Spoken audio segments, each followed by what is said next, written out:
ভাই 31 পিকনিক করলাম, বাংলা মাল যে খাসির মাংস, ও ভাই খাইয়ে দাঁতি ভাই এখনো লাগিয়ে আছে ভাই। ওরে ভাই ও কথা কইস নে, কালকের বিরাট খাওয়া দাওয়া হয়েছে, বাংলা মাল দিয়ে উড়িয়ে মাংস।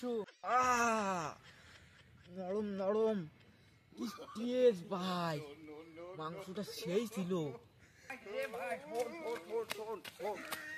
ভাই।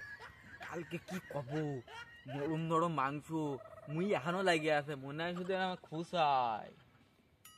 ও ভাই কালকে রে আমার বউয়ের যে ছাগলটা চুরি করে এনে পিকনিক করলাম না, ও তো ভাই বলিস নে সেই স্বাদ। জোস জোস। আরে ভাই ওটা ব্যাপার না, আমার বউয়ের ছাগলটা সব ঠিকঠাকই আছে। বলেন কি? তাহলে আমরা কি খেলাম ভাই? কালকে সকাল থেকে আমার সেই বউয়ের কুকুরটা আর খুঁজে পাচ্ছি না।